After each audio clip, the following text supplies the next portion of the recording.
सभी हाथ जोड़ लेंगे और बोलेंगे हे मुनिवर नमोस्तु नमोस्तु नमोस्तु। हमारे संगस्थ भैया सारांश जी वे आए और शंका समाधान के कार्यक्रम के लिए निवेदन करें। भैया सारांश जी। इन शब्दों के साथ चलते हैं परम पूज्य गुरुदेव के श्री चरणों में कि हे गुरुदेव, कृपा दृष्टि कुछ ऐसी कर दो कि धीरज में हो हर उद्योग। नहीं बोल पाऊंगा। कृपा दृष्टि कुछ ऐसी कर दो धीरज में हो हर उद्योग। अटक जाएंगे। कृपा दृष्टि कुछ ऐसी कर दो धीरज में हो हर उद्योग। अभय दान जगती अभय रहूं मैं जगती पर हर पल, शीघ्र बन सकूं और अशोक।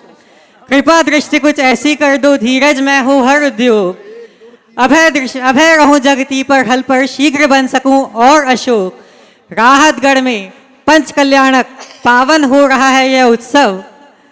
भक्ति शक्ति युक्ति दो कि कल्याण मेरा भी हो संभव। सभी लोग हाथ जोड़ेंगे, मस्तक झुकाएंगे और मेरे साथ बोलेंगे हे गुरुदेव नमोस्तु नमोस्तु नमोस्तु। और इसी के साथ ही पूज्य मुनिवर श्री संधान सागर जी महाराज जी के पावन श्री चरणों में कोटि कोटि नमोस्तु निवेदित करते हुए शंका समाधान के इस दिव्य सत्र को आगे बढ़ाने के लिए हम प्रार्थना करते हैं। जैसा कि अभी आप लोगों को मालूम है, राम कुमार जी तिवारी आप लोगों के सबके हृदय में बसने वाले अध्यक्ष अंत्योदय समिति राहतगढ़, पूर्व नगर पालिका अध्यक्ष राहतगढ़, एक बार जोरदार तालियों से स्वागत करें पप्पू भाई का। वे अपना प्रश्न और अपनी बात गुरु चरणों में कर रहे हैं ताकि शुरू हो सके आज का ये शंका समाधान का सत्र। और उसके बाद में तैयार रहेंगे आपके ही राहतगढ़ के ही विद्वत अंकित जी शास्त्री, श्रमण संस्कृति संस्थान सांगानेर के विद्वान तैयार रहेंगे। आचार्य 108 विद्यासागर महाराज जी की जय। प्रमाण सागर महाराज जी की जय और सभी मुनि जनों की जय। ये राहतगढ़ में मैंने तो सुना है कि पहली बार ये भव्य कार्यक्रम हो रहा है और आपका आशीर्वाद राहतगढ़ को मिल रहा है। मैं महाराज जी से निवेदन करना चाहता हूँ कि मैं जो समाज की सेवा कर रहा हूँ इसमें मैं और चढ़ बढ़ के कैसे करें, ये आशीर्वाद हमें आपसे चाहिए। बहुत अच्छा भाव आपने प्रकट किया। निश्चित ही राहतगढ़ वालों का ये परम सौभाग्य है। ज्ञात इतिहास के अनुसार 192 साल बाद यहाँ प्रतिष्ठा हो रही है। आज आपके यहाँ के विद्वान भाई राहुल शास्त्री ने, विपुल शास्त्री ने मंदिर जी में अंकित शिलालेख का पाठ मेरे सामने रखा। मैं चाहूँगा आज बीच में वो अपनी बात भी रखेंगे और लोगों को अवगत कराएंगे। 1833 में उसकी स्थापना हुई, उस मंदिर की प्रतिष्ठा, और कार्तिक शुक्ला चतुर्दशी को हुई है। भैया लोग कहाँ हैं, समझ गए? कार्तिक में भी पंचकल्याणक होते हैं अष्टानिका में। अशोक, यहाँ के मंदिर की प्रतिष्ठा कार्तिक शुक्ला चतुर्दशी को हुई है। हाँ, इसलिए ज़्यादा मुहूर्तों के चक्कर में नहीं पड़ा करो, सुविधा देखा करो। हाँ, टीकमगढ़ की भादों में हुई है, प्रतिष्ठाचार्यों की नगरी में। तो इसका मतलब ये परंपरा पुरानी है। सुविधा अनुसार मनोबल से बड़ा मुहूर्त नहीं होता, ये परंपरा पुरानी है, परिपाटी पुरानी है। तो ये आप सबका सौभाग्य है कि इस मंदिर की प्रतिष्ठा का उल्लेख उसमें लिखा है, पूरा शिलालेख। विपुल शास्त्री थोड़ी देर बाद खुद कहेंगे। तो निश्चित 200 साल बहुत बड़ा काल होता है। कितनी पीढ़ियाँ निकल गई। आज आप सबका पुण्य जगह है कि आपको ये सौभाग्य प्राप्त हुआ और आज उसकी औपचारिक शुरुआत हो गई। मुझे बहुत प्रसन्नता है कि राहतगढ़ में भले जैन समाज इस कार्यक्रम का आयोजन कर रही है, लेकिन मुझे दिख रहा है संपूर्ण राहतगढ़ के निवासी उसमें अपनी सहभागिता प्रदान कर रहे हैं और सभी को ऐसे ही करते रहना चाहिए। आपने जो एक बात कही कि मैं और बढ़ चढ़ करके समाज सेवा का कार्य कैसे करूं, बस एक सूत्र साथ में रख लो। मैं काम कर रहा हूं पर कर्ता नहीं निमित्त हूँ। कर्ता भाव मन से हटा दो, अंदर उत्साह जगेगा और मन में एक ही भावना भाव के हे प्रभु मुझे इतनी सामर्थ्य मिली है तो मैं जितना बन सके लोगों का अच्छा करूं। कदाचित भला न कर पाऊं तो बुरा न कर पाऊं, बुरा न करूं, बस ऐसा प्रशस्त भाव यदि प्रत्येक जनसेवक करने लगे तो मैं समझता हूं हमारे समाज की दिशा और दशा बदल जाएगी। बहुत बहुत आशीर्वाद। जन जन श्रवण की सरस्वती संस्थान के विद्वत आपके यहीं के ही राहतगढ़ के अंकित जी शास्त्री वे अपना प्रश्न करें। और परम पूज्य गुरुदेव के दिव्य चरणों में अनंत कोटिशाह नमोस्तु नमोस्तु नमोस्तु। पूज्य गुरुदेव, कोरोना काल में जहाँ मंदिरों में आवागमन कम हुआ, वहीं ऑनलाइन और लाइव के माध्यम से स्वाध्याय की एक सुदृढ़ और भविष्य में सुविस्तृत होने वाली परंपरा का उद्घाटन और प्रारंभ भी हुआ। उसी क्रम में 12 वर्षीय स्वाध्याय पाठ्यक्रम के अंतर्गत ही लाइव कक्षाओं का प्रारंभ हुआ और प्रक्षणा स्वाध्याय की स्थापना की गई, जिसमें यूट्यूब के माध्यम से और जूम क्लाउड के माध्यम से बालबोध भाग से लेकर जीव कांड तक अनेकों ग्रंथों का स्वाध्याय कराया गया है और निरंतर वह चल रहा है। वर्तमान में 24,000 से अधिक लोग स्वाध्याय के माध्यम से जुड़े हुए हैं। पूज्य गुरुदेव, आपका मार्गदर्शन और आशीर्वाद चाहिए कि हम इसे कैसे और विस्तृत करें जिससे यह युवाओं के हृदय में भी अंकित हो सके। नमोस्तु गुरुदेव। आपने जो प्रयास किया है निश्चित रूप से बहुत ही प्रशंसनीय प्रयास है और मैं समझता हूँ टेक्नोलॉजी के इस युग में इस तरह का उपक्रम टेक्नोलॉजी का सर्वश्रेष्ठ उपयोग है। सोशल मीडिया और अन्य माध्यमों से जहाँ सब तरफ नकारात्मकता फैलाई जा रही है, वहीं यदि इनका उपयोग लोक चेतना को जगाने में और लोगों के हृदय में तत्व ज्ञान बिठाने में किया जाए तो इससे अच्छी बात क्या होगी।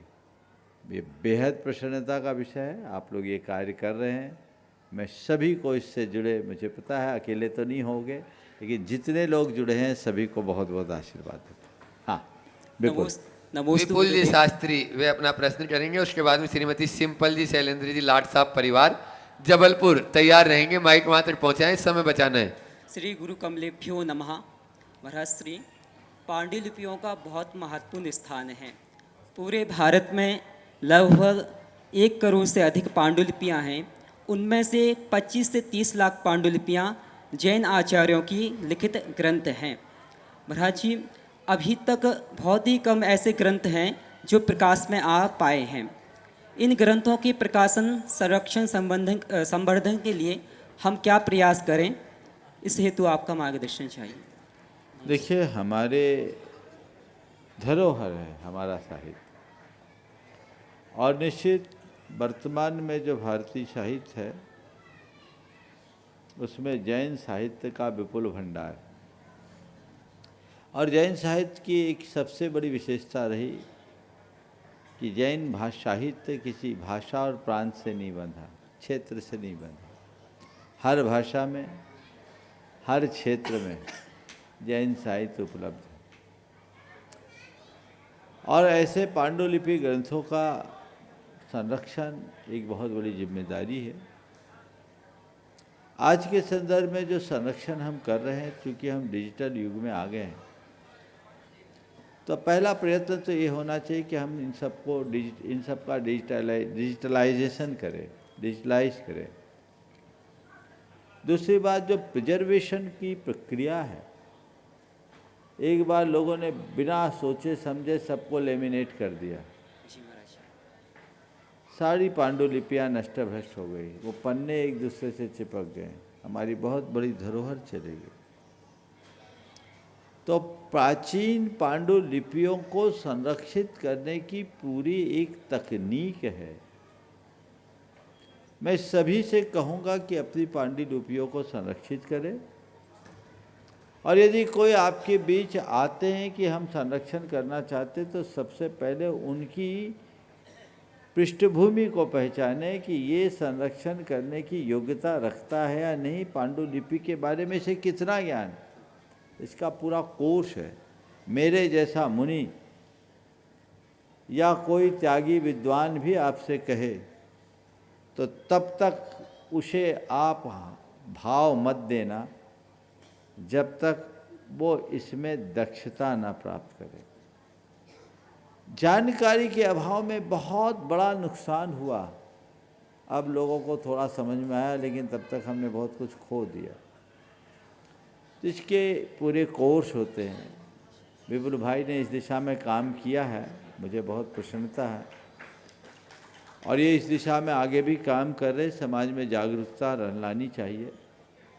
जो कृतियाँ प्रकाशित हो गई है वो अलग है, लेकिन जो प्रकाशित हो नहीं हुए उन्हें पूरी तरह संरक्षित करके उन्हें संपादित कर प्रकाशित करें, और जो प्रकाशित हो गई है उनके मूल स्वरूप को हम सुरक्षित रखने के लिए उनको हम उस रूप में करें। और एक उपक्रम और जो देश भर में चल भी रहा है, हमें और चलाना भी चाहिए, कि हम अपने ग्रंथों को, आज सुविधा बढ़ गई है ताम्रपत्र में अंकित कराने की।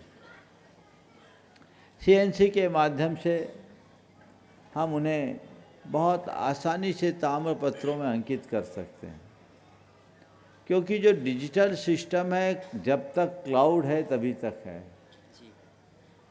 क्लाउड्स ख़त्म हो गए तो ये सब खत्म हो जाएगा। इसलिए जो धरोहर को बचाने का सर्वश्रेष्ठ माध्यम है वो ताम्रपत्र है। हर मंदिर में मूल ग्रंथों को ताम्रपत्रों में अंकित करके रखवाना चाहिए। ये परिपाटी विकसित होनी चाहिए।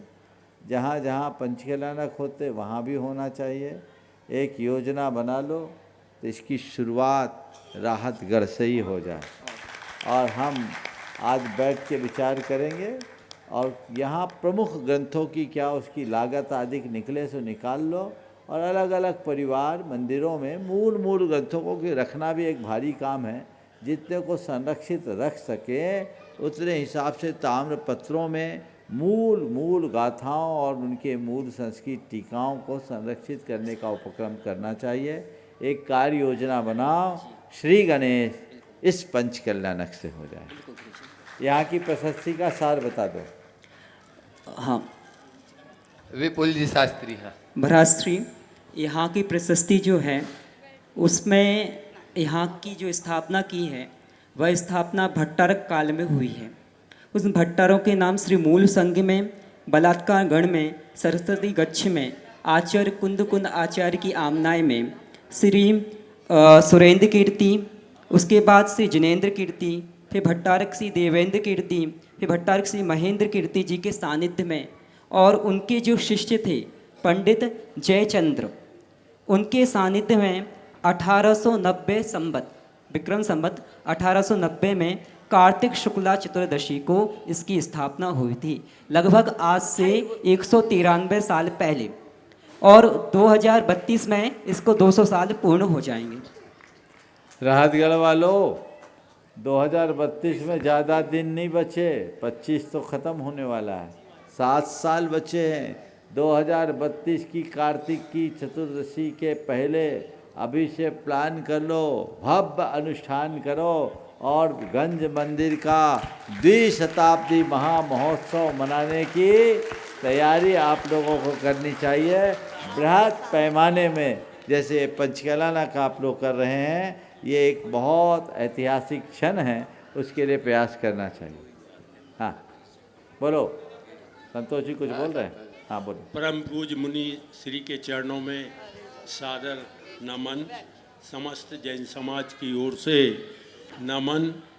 मैं मुनि श्री के वचनों का अक्षरशः राहतगढ़ जैन समाज पालन करने में सक्षम है और करेगी।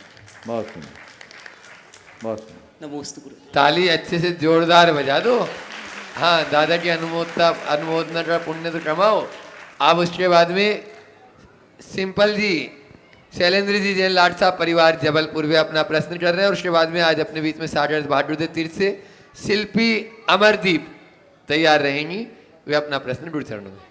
राहतगढ़ के उद्धारक मुनि श्री प्रमाण सागर जी महाराज के चरणों में बारंबार नमोस्तु नमोस्तु नमोस्तु। मुनि श्री संतान सागर महाराज जी के चरणों में नमोस्तु नमोस्तु नमोस्तु। सभी क्षुल्लक महाराजों को इच्छामी इच्छामी इच्छामी। मुनि श्री, मेरी एक छोटी सी शंका है कि अपन घर बनवाते हैं नया और उसमें विधान करते हैं पर उसमें अपन शिफ्ट नहीं होते हैं, तो ऐसा हो सकता है खाली छोड़ सकते हैं मकान? देखो, मकान बनाने के बाद उसका शुद्धिकरण होना चाहिए। इसे गृह प्रवेश के रूप में लेते हैं, इसे वास्तु शुद्धि भी कहते हैं। उससे वहाँ की सारी नकारात्मकताएं दूर होती है और वहाँ रहने वाले व्यक्ति के जीवन में शुभ, क्षेम, मंगल और कल्याण होता है। पूजा पाठ करना चाहिए।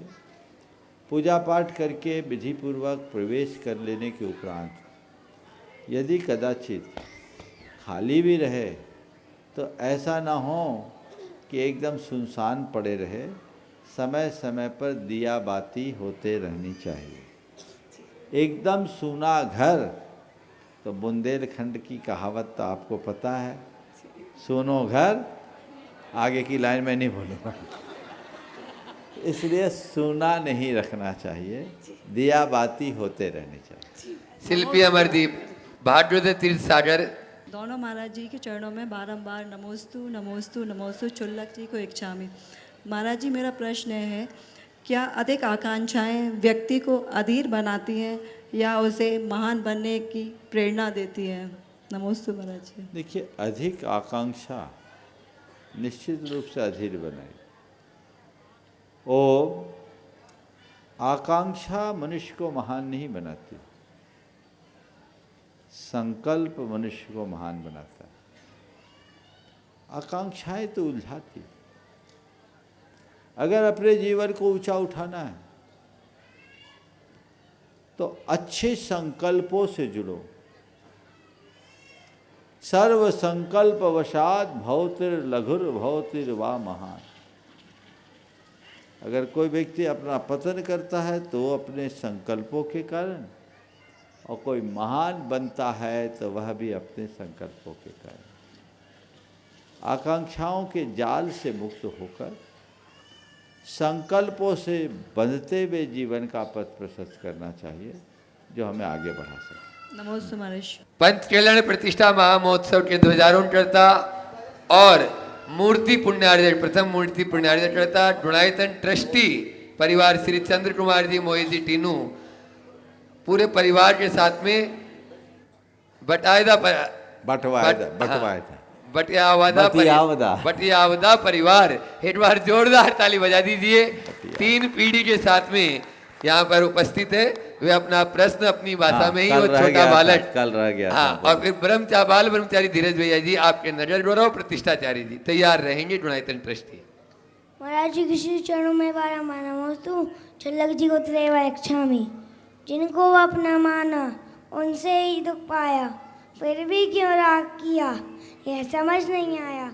बंधु हूँ बंध मूलम, आचार्य भगवंतों ने बंध का मूल कारण बंधु का है।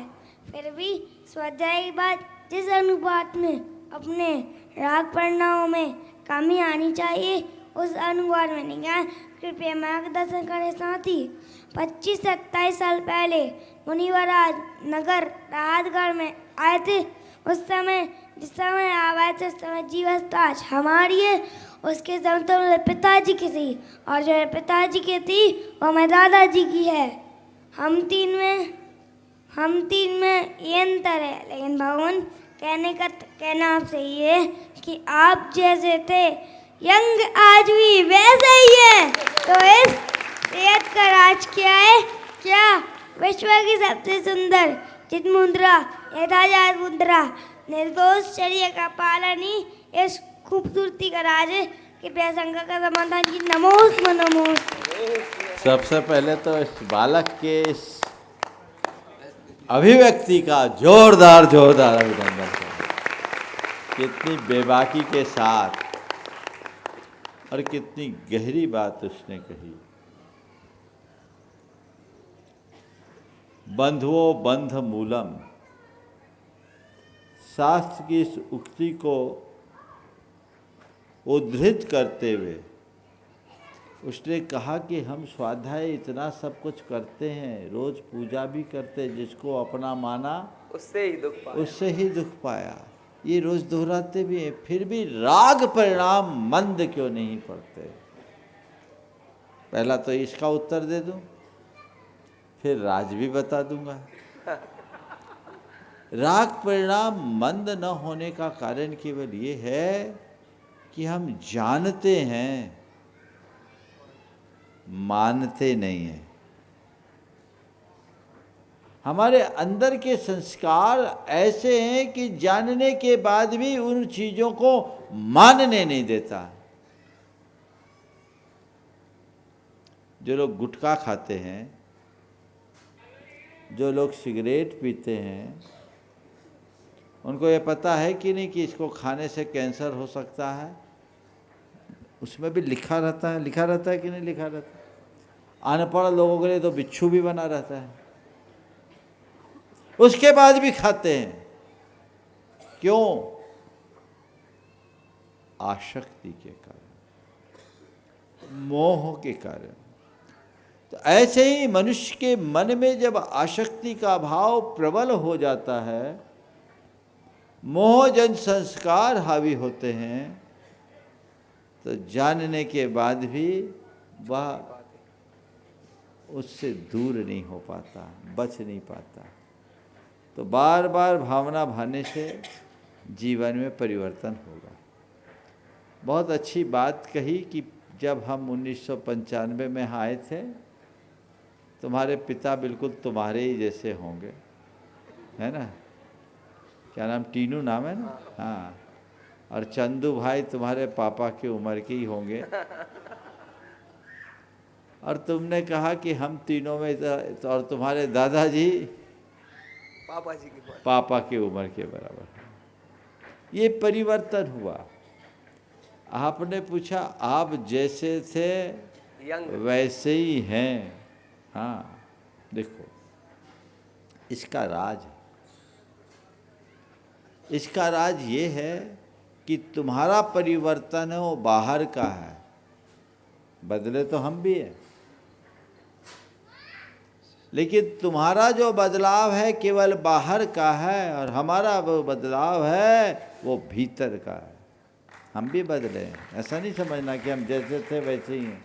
बोलो, बताओ, 30 बरस पहले हमको जैसे देखा था आज वैसे ही देख रहे हो क्या?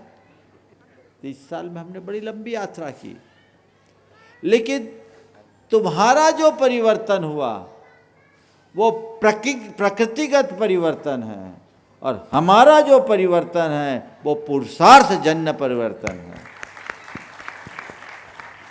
बच्चा से बूढ़ा हो जाने में तुम्हें क्या करना पड़ा? बोलो, तेरे पापा पापा बन गए, इसमें उनको कुछ करना पड़ा क्या? तेरे दादा दादा बन गए, इसमें उनको कुछ करना पड़ा क्या? ये तो प्रकृति ने कर दी। कल बूढ़ा बनेंगे और मरेंगे, इसमें भी कुछ नहीं करना पड़ेगा। ये प्रकृति जन्य बदलाव है। लेकिन कोई व्यक्ति अधर्मी से धर्मी बनता है तो ये पुरुषार्थ जन्य बदलाव है। कोई व्यक्ति क्रोधी से शांत होता है, ये पुरुषार्थ जन्य बदलाव है। कोई व्यक्ति लालची से संतोषी बनता है, ये पुरुषार्थ जन्य बदलाव है। कोई व्यक्ति अपनी नकारात्मकता को मिटाकर सकारात्मकता से भरता है, वो पुरुषार्थ जन्य बदलाव है। तो भीतर का बदलाव दिखता नहीं, वह केवल अनुभव में आता है। समझ गए? फिर और एक रहस्य है। वो रहस्य क्या है?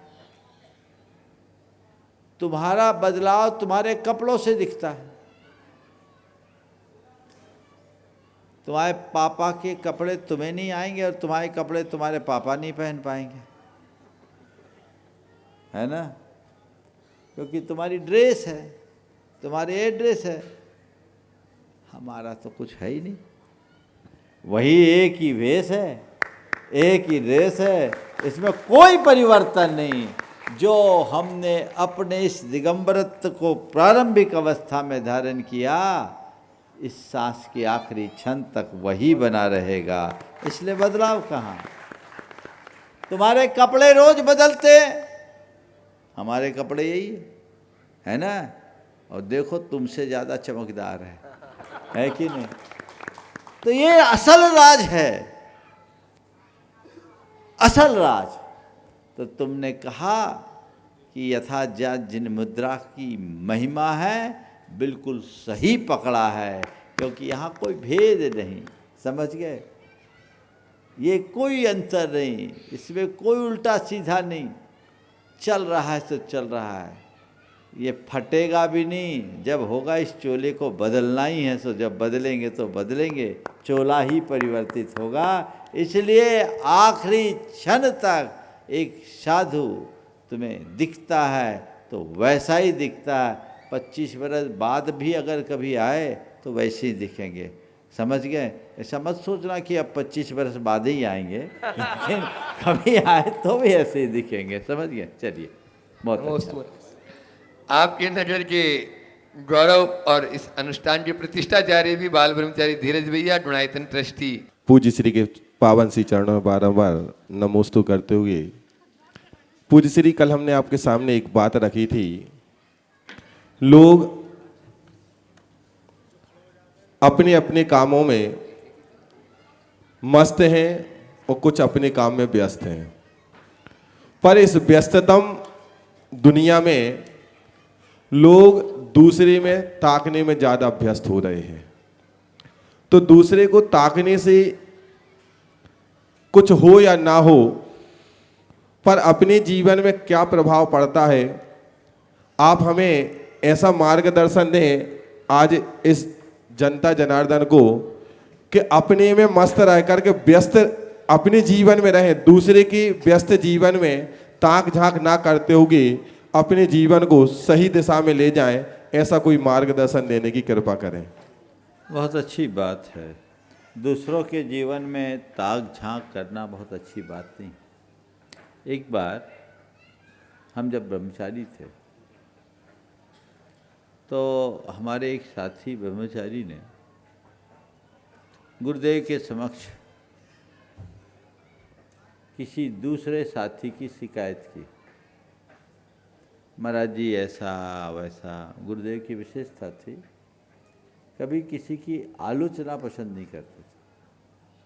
उन्होंने छूटते ही कहा, अपना देखो, दूसरों के घर में बुहारी लगाने से अपना कचरा साफ नहीं होता, अपने घर का कचरा साफ करना है तो अपना घर देखो। पर कुछ लोग हैं जिनकी आदत बन गई है दूसरों के घर में बुहारी लगाने की। अब मैं अपने मुंह से नहीं कहता, लेकिन आप सबको पता है कि जो दूसरों के घर में बुहारी लगाते हैं उनको क्या कहा जाता है, समझ गए कि नहीं समझे। ये दूसरों के घर में बुहारी लगाने वाला काम कतई उचित है क्या? अपना घर साफ रखो, अपने दामन में झांको, दूसरों की तरफ क्यों देखते हो? लेकिन ऐसा कौन करते? जिनका अपना कोई ठोस लक्ष्य नहीं होता और जिनके पास अपना कोई काम नहीं होता, जो अपने ही कामों में लीन होते हैं, उनके लिए तो कब सुबह से शाम हो जाती पता ही नहीं, और जिनके पास काम नहीं उनका दिन ही नहीं कटता। वो इसी हिसाब किताब में लगे रहते, क्या हो रहा है, कहाँ हो रहा है, क्या हो रहा है, ताक झांक की आदत और आजकल कुछ ज़्यादा हो गई। इसलिए मैं कहूँगा, व्यस्त रहो, मस्त रहो, व्यस्त रहो, मस्त रहो, अस्त व्यस्त मत रहो। अपने जीवन को इस तरीके से अभ्यस्त करो कि अपने में ही मस्त रहो, दूसरों की तरफ देखने की जरूरत क्या है। मेरे लिए खुद ही बहुत ज़रूरतें हैं। ये अवसर मिला है, मैं अपने जीवन को सफल और सार्थक बनाऊं, ऐसा लक्ष्य लेकर चले, सुनिश्चित अच्छे परिणाम। अपने बीच में दैनिक भास्कर से विकास जी दीक्षित, नव दुनिया राहतगढ़ से वीरू जी ठाकुर और आचरण पेपर से संदीप जी बिलगैया। गुरु जी के चरणों में बारंबार प्रणाम। नमोस्तु नमोस्तु नमोस्तु। गुरु जी, मेरी शंका है, सफलता के लिए कड़ी मेहनत क्यों करना चाहिए व्यक्ति के लिए, यदि उसका भाग्य पहले से ही भगवान ने लिख रखा है तो? देखो, भगवान ने हमें ये नहीं कहा कि मैंने तेरा भाग्य लिख रखा है तो हाथ में हाथ धर कर बैठ जा। भगवान ने क्या कहा?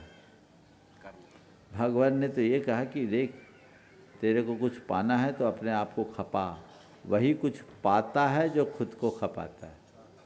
तो अपने आप को खपाने का प्रयास कर, तब कुछ पाएगा। भाग्य के भरोसे बैठे रहने वाले लोग अकर्मण्य बन जाते हैं, और अकर्मण्यता जीवन का अभिशाप है। प्रयास करो, उसमें कोई कमी ना करो। अगर प्रकृति ने हमें सबल हाथ पांव दिए हैं, अच्छी बुद्धि दी है, तो निठल्ले बैठने के लिए थोड़ी दी है, भाग्य के भरोसे बैठने के लिए थोड़ी दी है। प्रयत्न तो करना ही पड़ेगा। भाग्य से तुम्हें भोजन की थाल मिल सकती है, पर कवल बनाकर खाना तो तुम्हें खुद पड़ेगा। इसलिए भाग्य के भरोसे मत रहो। सफलता उन्हें नहीं मिलती जिनका भाग्य प्रबल होता है। ध्यान से सुनना, सफलता उन्हें नहीं मिलती जिनका भाग्य प्रबल होता है। सफलता उनकी होती है जो अपने भाग्य का सही प्रयोग करते हैं। इसलिए प्रयोग करो, तभी सफल हो। मेरा शंका का समाधान ये है कि माता पिता के प्रति युवा वर्ग का क्या दायित्व है? देखो, माता पिता के प्रति सदैव नतशीश रहना चाहिए, उनके प्रति कृतज्ञ होना चाहिए। युवा हो या बुजुर्ग, हम सबको हमारे प्रधानमंत्री महोदय से प्रेरणा लेनी चाहिए, जिन्होंने प्रधानमंत्री जैसे पद पर रहने के उपरांत भी अपनी माँ को अपना सर्वस्व माना। क्या जरूरत थी उनको? एक आम आदमी के लिए कोई ज़रूरत नहीं होगी, लेकिन एक निष्ठावान व्यक्ति के लिए तो वह उसके लिए सर्वस्व है। मैं आप सबसे कहता हूँ, भगवान का आशीर्वाद मिले या ना मिले, माँ बाप के आशीर्वाद से कभी वंचित मत होना। हमारे जीवन के वे आधार हैं, उनने हमें जन्म दिया, जीवन दिया, संस्कार दिया। उनके प्रति कृतज्ञता का भाव होना चाहिए, उनका बहुमान होना चाहिए, उनकी किसी भी स्थिति में उपेक्षा नहीं होनी चाहिए। हालांकि आजकल बहुत बड़ा बदलाव आ गया। हम लोगों की पीढ़ी की तक बच्चों की माँ बाप के सामने जबान नहीं खुलती थी। कदाचित माँ के सामने खुल जाए, पिता के सामने तो खुलती भी नहीं थी। और अनुभव है, आप भी शायद इसी पीढ़ी के हो, ठुक पिट के बड़े हुए कि नहीं हुए? ठुक पिट के बड़े हुए, घर में भी ठुकाई, स्कूल में भी ठुकाई, मजबूत हो गए। और आज के बच्चों की कहानी बिल्कुल विचित्र हो गई। अब तो माँ बाप को ही ज्ञान देने लगे हैं, माँ बाप को ही उल्टा ज्ञान देने लगे हैं। एक ने कहा मेरे सामने, क्या पापा आपको तो कुछ आता ही नहीं। बच्चे ने कहा, 14 साल का बच्चा अपने बाप से कह रहा है कि पापा आपको कुछ आता नहीं। मैंने कहा तेरे को जो कुछ आता है उसको पैदा किसने किया ये तो देख। सोच को बदलना होगा, निष्ठावान बनना। महाराज जी के चरणों में सादर प्रणाम। महाराज जी, मन और आत्मा दोनों विचलित हो जाते हैं। बात जिसका किसी का नुकसान हो जाए तो मन बोलता है यार सही हुआ या गलत हुआ, अंतरात्मा मगर उसको विचलित कर देती है। आपके प्रश्न का ऐसा ये है कि मन और अंतर मन के मध्य द्वंद्व होता है, इसे कैसे बचाएं। देखिए, मन जो होता है वो केवल अपनी बात को पसंद करता है। मन को चाहिए सुख, और हमारी अंतरात्मा है, हमारा जो अंतर मन है वो चाहता है हित। हित में सुख गौण हो जाता है। जैसे एक व्यक्ति नशा करता है, उसका मन नशा करने के लिए कहेगा, लेकिन उसकी आत्मा ये जानती कि नशा से जीवन का नाश होगा। नशा करेंगे जीवन नष्ट होगा, तो अंतरात्मा रोकती है, उसमें हित है। भले थोड़े पल की खुशी नशे के माध्यम से मिल जाए, लेकिन हित नहीं है। लेकिन हम लोगों का स्वभाव कुछ ऐसा बन गया है कि हम हित को गौण कर देते हैं और सुख को मुख्य बना देते हैं। अंतर्द्वंद को मिटाना है तो एक ही अभ्यास करो, मन की बाद में सुनेंगे, अंतर मन की पहले, सुख की बलि चढ़ाएंगे, हित की पूजा करेंगे। ये अगर हमारा लक्ष्य बन गया, जीवन सफल हो। ओ एक बार हाँ, गुरु जी के चरणों में नमस्तुते। मानव सेवा और प्रभु सेवा कैसे की जाए? देखिए, मानव सेवा को भी प्रभु सेवा की है एक पर्याय मान करके चलो, समझ गए? तो दोनों सेवाएं हो जाए। बहुत एक बार जोरदार ताली बजाते हुए सभी पत्रकार बंधुओं का कमेटी, पंच कल्याण कमेटी और मंदिर कमेटी, ट्रस्ट कमेटी में आ जाएं और इनका स्वागत कर देंगे। और साथ में ही धीरज भैया भी साहित्य दे दें, गुरुवर का साहित्य। और इसके बाद में इस समय को बचाते हुए आज अपने बीच में सागर से गुणायतन की शिरोमणि संरक्षक सतीश जी मोदी यहाँ पर उपस्थित हैं। इनों का प्रलयम यान्ति साकनी भूत पन्नगा विषम निर्विष्टाम याति स्तु माने मुनीश्वरे। भगवान हम ये रोज़ पढ़ते हैं, फिर भी इसको हम लागू क्यों नहीं कर पाते हैं? और दूसरा महाराज जी ये बोलना था कि आपने सबसे पहले गौशालाओं को संभाला, फिर गुणायतन, फिर भावना योग, फिर अभी आपने विद्या गुरुकुलम, विद्या प्रमाण गुरुकुलम। एक काम ऐसा था जो आपने आज तक किसी को नहीं बताया। अगर आप नहीं होते तो आज शायद एमपी के हर घर में, हर मंदिर में पंचामृत अभिषेक होता। हे भगवान, कुछ इस पे आज आप कहना चाहें तो आप कह सकते हैं। मुझे जो कहना है मैं समय पर कहता रहता हूँ, ठीक है? आगे जी, उसका तो मतलब बता दीजिए। आगे विघ्नों का प्रलय याति शाकिनी भूत पन्नगा विषम निर्विष्टाम याति स्तुति माने जिनेश्वरी। ऐसा हम लोग कहते हैं, पर अंदर से मानते नहीं। जो लोग मानने लगेंगे उनके जीवन पर इसका रंग दिखेगा। नमोस्तु। राजगढ़ में चल रहे हथकरघा केंद्र के संदीप भाई, वे अपना प्रश्न आमर सिंह जैन, अमित कुमार जी जैन के साथ में। नमोस्तु नमोस्तु। इलक जी के चरणों में इच्छा महाराज जी, जिस प्रकार मतलब आचार्य श्री जब गए थे तो बहुत से लोगों के लिए अपने प्रकल्पों में भागीदारी बना के गए थे। जिस प्रकार प्रतिभा स्थली की बहनों के लिए उच्चतम शिक्षा और हथकरघा के प्रकल्प में भागीदारी बनाया था, तो हम सामान्य लोगों के लिए ऐसा क्या करना चाहिए कि हम भी उनके प्रकल्पों में सहयोगी बन पाए?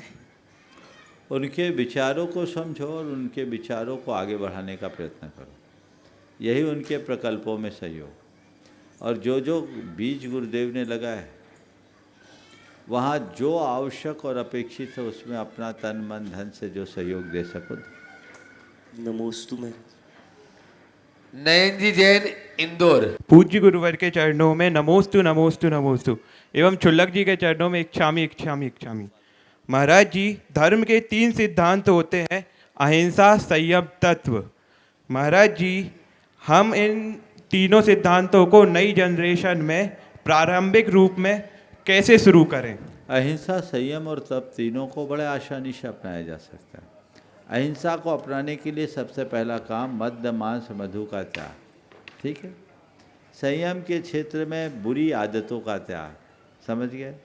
और तप अपनी इच्छाओं को निरुद्ध करना, शक्ति के अनुसार बुरे कार्यों का प्रतिज्ञापूर्वक त्याग करना, ये भी एक तप है। और मैं तो आज कहूँगा डिजिटल डिटॉक्स को ही सबसे बड़ा तप मानो, क्योंकि यही इच्छाओं को उलझाती है। कुछ नहीं कर सको, डेली हम 1 घंटे का तप करेंगे। 1 घंटे के लिए हम सोशल मीडिया से अपने आप को दूर, मोबाइल से दूर रहेंगे। ये भी अभ्यास कर सकते हो ना, ये भी एक तपस्या है, इसमें कुछ नहीं लगना, खा पी करके तपस्या करो। लेकिन ये थोड़ा सा तप करोगे तो जीवन में आमूल चूल परिवर्तन होगा। 1 दिन के लिए, सप्ताह में 1 दिन के लिए हम पूरी तरह डिजिटली फ्री रहेंगे। ये चीज़ें अभ्यास में लाओ। 1 दिन, 1 घंटा, 2 घंटा, 4 घंटा, 6 घंटा, ये जितना बढ़ाओगे मन उतना स्वस्थ रहेगा। सुदर्शन जी पिंडरई। गुरुदेव नमोस्तु नमोस्तु नमोस्तु। गुरुदेव, पंच परमेष्ठियों में आचार्य परमेष्ठि के लिए आचार्य कल्प की कल्पना ज्ञापित की गई है। पंच परमेष्ठियों में आचार्य परमेष्ठि के लिए आचार्य कल्प की कल्पना ज्ञापित की गई है। कहाँ तक आचार्य परमेष्ठि के लिए आचार्य कल्प नहीं कहा, आचार्य कल्प का प्रयोग किया जाता है वर्तमान में। सुनो, कल्प, सुनो सुनो, कल्प क्यों? हाँ, कल्प क्यों? ये विकल्प है। यही तो विकल्प है। कल्प विकल्प है, मतलब सब्स्टिट्यूट, उसके तुल्य, उसके समकक्ष। कल्प शब्द का सबसे पुराना प्रयोग मैंने आचार्य अमृत चंद जी का देखा, जय सेनाचार्य। श्रुत केवली के संदर्भ में आचार्य कुंद ने लिखा कि परमानुपमानम पिहु रागादीनम तो विद्यते जस्स नविशो जादनि अप्पानयम तो सब्वागम धरोभी अप्पान मयानंतो अनप्ययम चाविशो अयानंतो कि हो दिशम दिठी जीवा जीवे अयानंतो। वहाँ सब्वागम धरोपी शब्द लिखा, उसकी व्याख्या करते हुए लिखा श्रुत केवली कल्पोपी। कल्प का अर्थ होता है तुल्य, सदृश, समान, जो किसी वजह से आचार्य नहीं है लेकिन उनके समकक्ष योग्यता रखते हैं, तो वो आचार्य कल्प की श्रेणी में आ सकते हैं। और एक बात मैं बड़े विनम्रता के साथ कहना चाहता हूँ, व्यक्ति के साथ कोई नाम, कोई पद जुड़े हुए एक तरफ है, लेकिन व्यक्ति की खुद की योग्यता, उसकी स्वयं की प्रतिभा उसका कद बनाती है। और हमें इन्हीं बातों पर बहुत गंभीरता से विचार करना चाहिए। आचार्य कल्पों में प्राचीन किसी आचार्य के साथ आचार्य कल्प शब्द का प्रयोग मेरे स्मरण में नहीं है।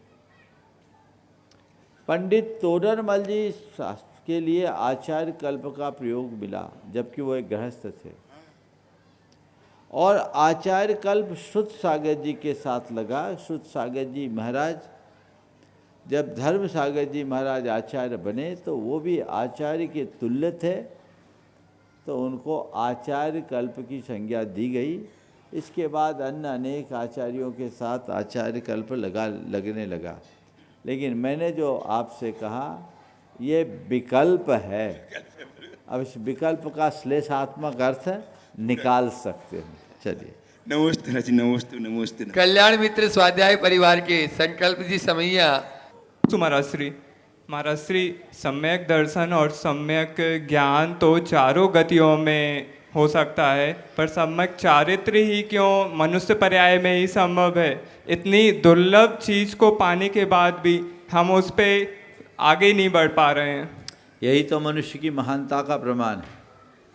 सब चीज़ें संसार में मिल जाएगी, पर चरित्र तो केवल मनुष्य के जीवन में मिलेगा, और इसी के परिणाम स्वरूप एकमात्र मनुष्य ही है जो भगवान बन सकता है, कैवल्य को प्राप्त कर सकता है। नर ही नारायण बन सकता है, दूसरा नहीं बन सकता। देवों को ये सुविधा नहीं, लेकिन विडंबना ये है कि मनुष्य को इस महत्ता का बोध ही नहीं।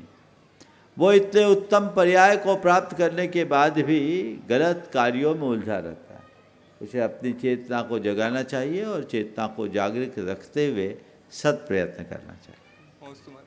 बहन पलक जी वे अपना प्रश्न कर रहे हैं और दोनों महाराज जी के चरणों में बारंबार नमोस्तु नमोस्तु नमोस्तु एवं क्षुल्लक जी को इच्छामि। गुरु जी, क्या पूर्व भव में किए गए सभी प्रकार के कर्मों के उदय को हम अपने अच्छे शुभ पुण्य के कार्यों से परिवर्तित कर सकते हैं, या कुछ कर्म ऐसे होते हैं कि हम कितना भी पुरुषार्थ करें उनमें किंचित भी न्यूनता नहीं ला सकते? मुनिवर कृपया शंका का समाधान करें। देखो, नमोस्तु। बहुत अच्छी बात कही है आपने। हम अपने कृत कर्मों को बहुत अंशों में बदल भी सकते हैं, भोगे बिना विनष्ट भी कर सकते हैं, लेकिन कुछ कर्म ऐसे हैं जिनको भोगना ही पड़ता है। उदाहरण है राजा शरणिक। राजा शरणिक ने अज्ञान दशा में मुनिराज पर उपसर्ग किया, 7वें नरक का बंध किया। बाद में उसे ज्ञान हुआ, भगवान महावीर का परम भक्त बन गया, प्रधान श्रोता बना, छायिक सम्यक दर्शन की प्राप्ति कर ली, तीर्थंकर प्रकृति का बंध कर लिया। इतना बड़ा परिवर्तन सुधार हो गया। आगामी प्रथम तीर्थंकर के रूप में वो जन्म लेगा, लेकिन नरक जाने से नहीं बच पाया। हाँ, इतना हो गया कि उसको 7वें नरक जाना था, सो पहले नरक में सिमट गया। ये परिवर्तन हुआ, लेकिन ये भोगना ही पड़ा। और तुम्हारे संदर्भ में एक प्रसंग बोलूँगा जो मूलतः दिगंबर आगमों के पुराणों के आधार पर तो नहीं है, पर जैन पुराणों के आधारित है। बहुत प्रेरक है आज के संदर्भ में।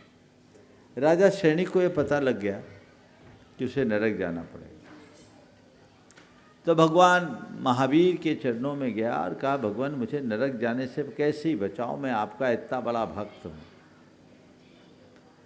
भगवान ने कहा, देख तेरे कर्म है, तेरे को जाना तो पड़ेगा। नहीं महाराज, आप तो हम पर कृपा करो, मुझे नरक से बचाओ। भगवान ने कहा, ठीक है, 3 काम बताता हूँ, कोई एक काम कर दे तो तू नरक जाने से बच जाएगा। बोले क्या? बोले तेरी दादी आज तक मेरे पास नहीं आई, एक बार उसको दर्शन करा दे। पहला काम, तेरी दादी आज तक मेरे पास नहीं आई, एक बार उसके दर्शन करा दे। ठीक। दूसरा काम कि जनदत्त श्रेष्ठी की दासी है देवदत्ता, उसने आज तक दान नहीं किया, उसके हाथ से दान करा दे। और तीसरा, तेरे यहाँ राजगृह में एक काल सौखरिक नाम का कसाई है, वो प्रतिदिन 500 भैंसों का वध करता है, एक दिन के लिए उसका वध रुकवा दे। 3 में कोई एक काम पूरा करा दे तो नरक जाने से बच जाएगा। सैनिक ने कहा, चलो सबसे पहला काम घर का ही है, घर से ही सल्टाते हैं। वो अपनी दादी को पुटियाया, रथ पर वन विहार के नाम पर बिठाया और लेकर आगे चला। और जैसे ही भगवान महावीर के समो शरण की ओर रथ मोड़ा, दादी समझ गई कि ये मुझे महावीर के पास ले जा रहा है। बोले मुझे नहीं जाना। सैनिक ने रथ की गति बढ़ा दी, लेकिन दादी को समझ में नहीं आया, उसके हाथ में तकुआ था, तकवे से दोनों आंखें फोड़ ली। भगवान के दर्शन नहीं हुए। सैनिक को लगा मामला गड़बड़ है। अब फिर उसने उस दासी को बुलवाया, बोले तेरे को दान देना, आज तेरे यहाँ जो भिक्षुक आएगा उसको दान देना। दासी को बहुत दबाव डाला गया। जब दान देने के लिए बहुत दबाव डाला गया तो उसने कहा, ये सेठ का दान है, मेरा दान नहीं, मैं दान में रुचि नहीं रखती, ले लो। वहाँ भी काम बिगड़ गया। अब फिर उस कसाई को बोला कि तुझे जो चाहिए ले ले, एक दिन के लिए तो वध मत कर। बोले ये मेरा पुश्तैनी धंधा, आज तक मैंने कभी नागा नहीं किया, मैं नहीं छोड़ सकता। बोले एक दिन तो मान जा। बोले नहीं मान सकता। सैनिक ने उसे उठा के जेल में बंद कर दिया। जेल में ही रहेगा तो कम से कम बच जाएगा। वो पट्ठा जेल में गया और जेल में अपने शरीर के मैल की बत्तियां बनाए। शरीर में मैल जमा होता है ना, तो शरीर के मैल की बत्तियां बनाकर उसमें भैंसे की आकृति बनाने लगा और उसमें भैंसे के संकल्प से 500 भैंसों का वध कर दिया। जब ये तीनों बातें हो गई तो श्रेणिक भगवान के पास आया, कहा भगवान अब मेरी कोई शिकायत नहीं है, मैं समझ गया, ना भुगताम क्षीयते कर्म, कर्म भोगना ही पड़ता है, समय आप सबका हो गया है। यहीं पर विराम। बोलिए परम पूज्य आचार्य गुरुवर श्री विद्यासागर जी महाराज की।